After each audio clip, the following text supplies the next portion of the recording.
dans ce nouvel épisode de l'émission Bourgeons et jeunes pousses à la rescousse. Me voici de retour, sachez que je suis très contente de vous retrouver. C'est vrai que ça fait plusieurs semaines, voire même plusieurs mois que je n'ai pas pu vous proposer de contenu sur la chaîne YouTube, mais l'essentiel c'est que je sois là aujourd'hui.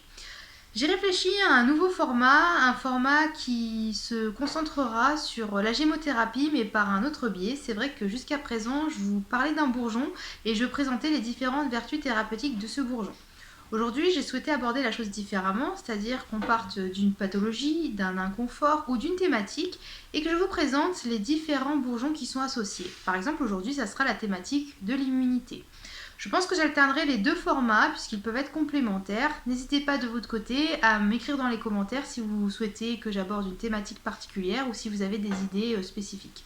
C'est parti pour rentrer dans le vif du sujet qui nous intéresse aujourd'hui, l'immunité. Alors déjà, première chose que je tiens à préciser, à surligner, souligner, encadrer, tout ce que vous voulez, c'est que l'immunité, ça se construit toute l'année. C'est-à-dire que c'est votre hygiène de vie au quotidien, 365 jours par an, qui font que votre organisme saura faire face à divers agents pathogènes au moment voulu. Pour cela, je vous invite à regarder la vidéo qui traite du carré de la santé, qui est également sur ma chaîne YouTube.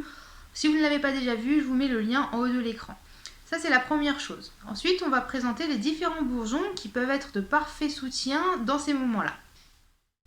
Premier bourgeon qu'on ne présente plus, l'églantier. C'est le principal remède de la sphère ORL, il stimule les défenses immunitaires. C'est vraiment le remède spécifique à l'immunité en gémothérapie. Il est considéré comme un anti-infectieux, il agit à titre préventif, mais aussi en soutien en début d'infection. Il est excellent pour une action durable sur le terrain.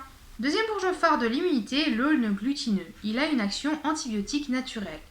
On dit en vrai qu'il a une action eubiotique. Il n'agit pas contre les virus ou les bactéries, mais il agit pour dynamiser l'organisme. On peut l'utiliser en traitement d'appoint si on a déjà un traitement antibiotique en cours. Il va booster les défenses immunitaires. Il est particulièrement efficace sur la sphère ORL et bronchopulmonaire, pour les rhinites, les sinusites, les trachéites ou encore les bronchites. Troisième bourgeon, le peuplier qui va dynamiser les défenses immunitaires grâce à la présence de propolis au sein du macérat. Il est très intéressant pour les maladies virales. Quatrième bourgeon qu'on recommande souvent pour le soutien du système immunitaire, le noyer. Le noyer, vous le savez peut-être, a une action au niveau de la flore intestinale. Et la flore intestinale joue elle-même un rôle majeur pour le système immunitaire.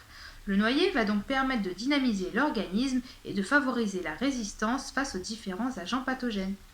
Enfin, le cassis qui est une plante dite adaptogène, qui a un large champ d'action et qui est polyvalent. Le cassis va stimuler l'organisme de manière générale, notamment pour les personnes qui sont fatiguées. L'action anti-inflammatoire du cassis au niveau respiratoire va être particulièrement intéressante pour nous dans ce cas-là. De plus, le cassis est antiviral et antibactérien. Il faut savoir également que le cassis facilite l'action des autres plantes associées. Parmi les 5 bourgeons que je vous ai présentés, j'ai déjà réalisé des vidéos pour certains d'entre eux. Donc si vous souhaitez approfondir le sujet sur un bourgeon en particulier, je mettrai le lien dans le descriptif de la vidéo juste en dessous. Je vous invite également à vous rapprocher de votre laboratoire de prédilection en gémothérapie pour voir s'il ne propose pas des complexes dédiés à l'immunité. Ça peut être un mélange de différents bourgeons que j'ai abordés précédemment ou aussi faire intervenir d'autres bourgeons comme la ronce, le noisetier, la viorne, etc. qui sont des bourgeons qui peuvent également être intéressants pour soutenir l'immunité. Mais je les aborderai plus tard sur une vidéo spécifique aux problèmes bronchopulmonaires. J'espère que ce nouveau format vous a plu, n'hésitez pas à me faire part de vos retours. Je vous souhaite une très bonne journée et je vous dis à bientôt.